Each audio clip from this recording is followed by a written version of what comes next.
ಸ್ನೇಹಿತರೆ, ಬೆಂಗಳೂರಿನ ಅರಮನೆ ಮೈದಾನದಲ್ಲಿ ನಡೆಯಲಿರುವ ಆಯುರ್ವೇದ ವಿಶ್ವ ಸಮ್ಮೇಳನದ ಅಂಗವಾಗಿ ಬೆಂಗಳೂರಿನ ಗಿರಿನಗರದಿಂದ ಹೊರಟ ಬೈಕ್ ರೈಲಿಯ ಖುಷಿಯ ಸಂಭ್ರಮವನ್ನು ನೋಡೋಣ ಬನ್ನಿ.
ಇವತ್ತು ಬೈಕ್ ರ್ಯಾಲಿ ನಡೀತಾ ಇದೆ.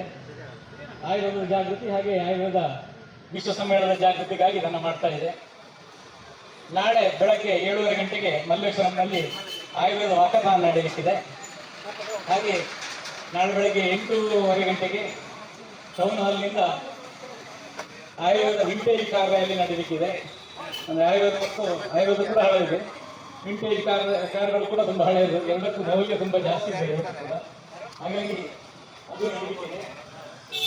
ಇವತ್ತಿನ ಈ ಬೈಕ್ ರ್ಯಾಲಿ ಕಾರ್ಯಕ್ರಮಕ್ಕೆ 200ಕ್ಕೂ ಹೆಚ್ಚು, ಈಗ ಮೊದಲೇ ರಿಜಿಸ್ಟರ್ ಮಾಡಿದವರು 200ಕ್ಕೂ ಹೆಚ್ಚು ಬೈಕ್ಗಳನ್ನು ರಿಜಿಸ್ಟರ್ ಮಾಡಿಕೊಂಡಿದೆ. ತಾವೆಲ್ಲ ಆಗಮಿಸಿದ್ದೀರಿ, ತಮಗೆಲ್ಲ ಆತ್ಮೀಯ ಸ್ವಾಗತ. ನಮ್ಮ ಪುಣ್ಯ ಅಂತ ಹೇಳಬೇಕು. ಯಾಕೆಂತ ಹೇಳಿದ್ರೆ ಇವತ್ತು ನಮ್ಮ ಹೈಕೋರ್ಟ್ನ ಜಸ್ಟಿಸ್ ಆಗಿರುವಂತಹ ಶ್ರೀಯುತ ಈ ಶೀಶಾನಂದ್ ಅವರು ಪೂಜ್ಯರವರು ಇವತ್ತು ನಮ್ಮ ಜೊತೆ ಇರುವಂಥದ್ದು ನಮಗೆಲ್ಲ ತುಂಬಾ ಖುಷಿಯ ವಿಷಯ ಮತ್ತು ಹೆಮ್ಮೆಯ ವಿಷಯ. ಅವರು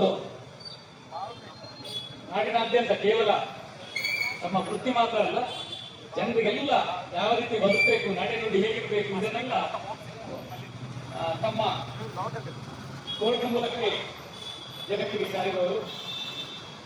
ಅವರು ಇವತ್ತು ನಮ್ಮ ಜೊತೆ ಇದ್ದಾರೆ. ಅವರು ಈ ಬೈಕ್ಗಳಿಗೆ ಚಾಲನೆಯನ್ನು ಕೊಟ್ಟಿದ್ದಾರೆ.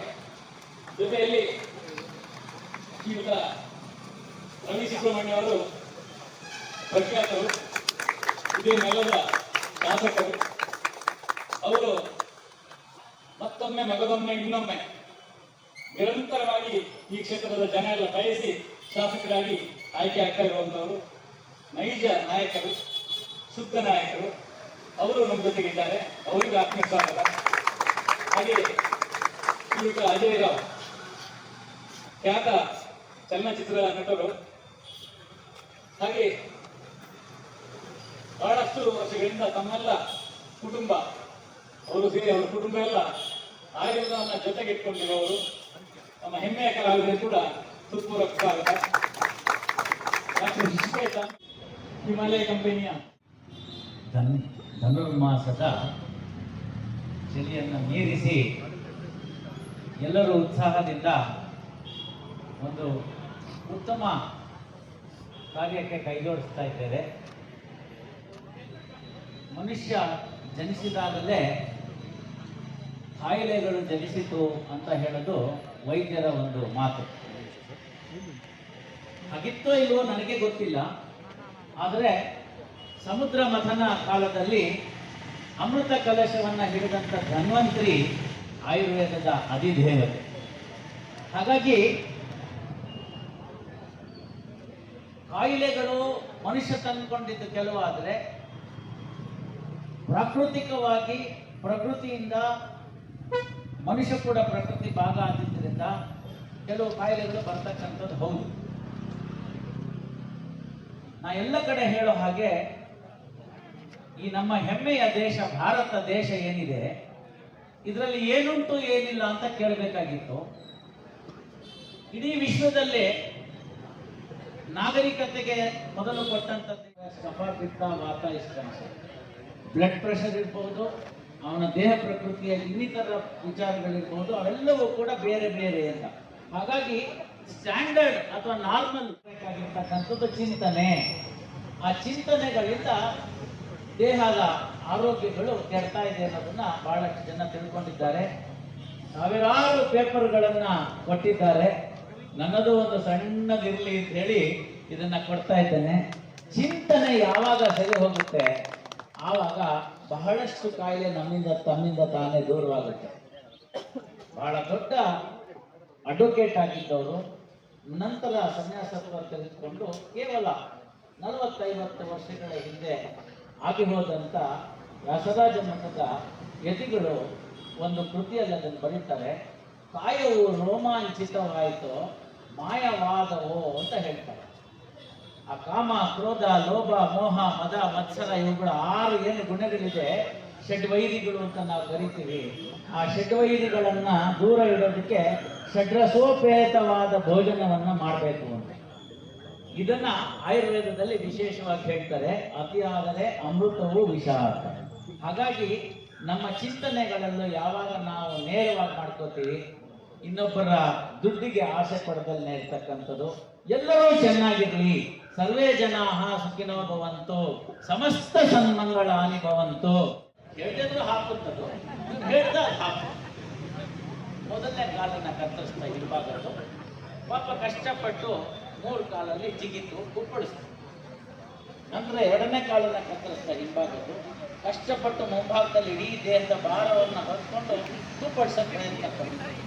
ಮುಂಭಾಗದ ಒಂದು ಕಾಲನ್ನ ಕತ್ತರಿಸ್ಬಿಡ್ತಾರೆ. ಈಗ ಇವನು ಜೋರಾಗಿ ಕೂಗ್ತಾ ಇದ್ದಾನೆ, ಹಾಪ್ ಹಾಪ್ ಹಾಪ್. ಔಷಧಗಳು ಸಾವಿರಾರುಗಳಿವೆ. ಮಲ್ಲಾಡಿಹಳ್ಳಿ ರಾಘವೇಂದ್ರ ಸ್ವಾಮಿಗಳು ಸ್ವಯಂ ವೈದ್ಯ, ಬಡವರ ವೈದ್ಯ ಅಂತ ಹೇಳಿ ಪುಸ್ತಕಗಳನ್ನ ಮಾಡಿದ್ದಾರೆ. ಮಲ್ಲಾಡಿಹಳ್ಳಿಯವ್ರದ್ದು ಸ್ವಯಂ ವೈದ್ಯ ಇದ್ರೆ, ಗೋಪಾಲಕೃಷ್ಣ ಮಳಿಗೆ ಅವ್ರದ್ದು ಬಡವರ ವೈದ್ಯ 1, ಬಡವರ ವೈದ್ಯ ಪಾರ್ಟ್ 2 ಅಂತ ಹೇಳಿದೆ, ಕನ್ನಡದಲ್ಲಿದೆ. ದಯಮಾಡಿ ಓದಿ. ಎಲ್ಲ ಬರೆದಾದ್ಮೇಲೆ ಮಲ್ಲಾಡಿಹಳ್ಳಿ ಸ್ವಾಮಿಗಳು ಒಂದು ವಿಚಾರವನ್ನು ಬರುತ್ತಾರೆ. ಇದನ್ನ ನಾವು ಮನಸ್ಸಿನಲ್ಲಿ ಇಟ್ಕೋಬೇಕು.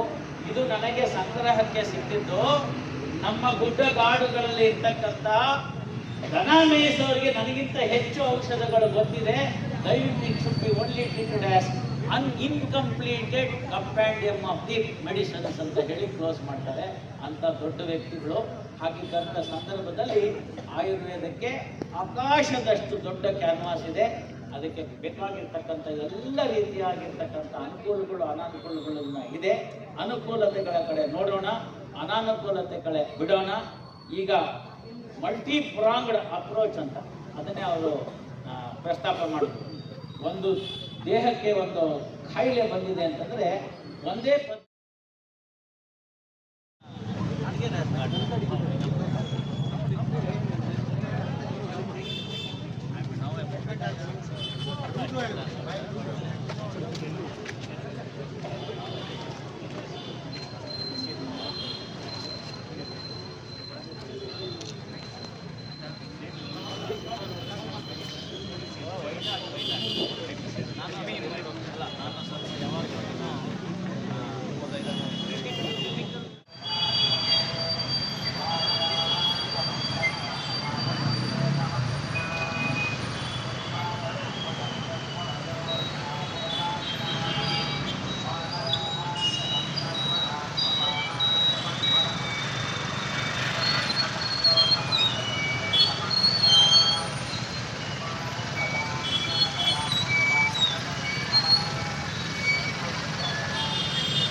ಆಯುರ್ವೇದ ಆಯುರ್ವೇದ ಆಯುರ್ವೇದ ಆಯುರ್ವೇದ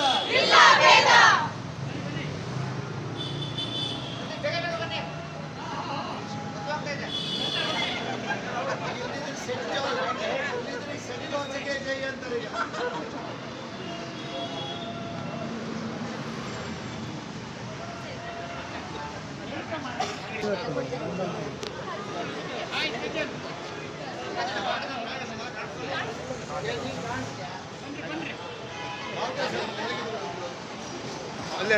ಅಲ್ಲೇ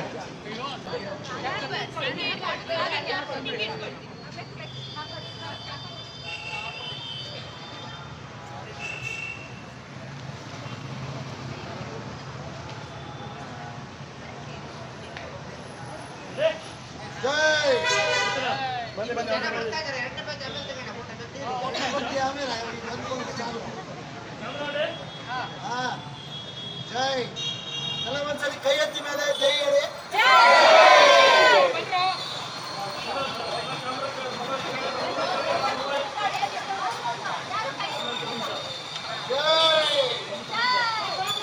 बोलो भारत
ಎರಡನೇ ವಿಶ್ವ ಆಯುರ್ವೇದ ಸಮ್ಮೇಳನಕ್ಕಾಗಿ ನಿಮಗೆಲ್ಲರಿಗೂ ಇದೊಂದು ಆಮಂತ್ರಣವೂ ಹೌದು. ಸ್ವಸ್ಥ ಜೀವನಕ್ಕಾಗಿ ಆಯುರ್ವೇದವನ್ನು ಬಳಸೋಣ.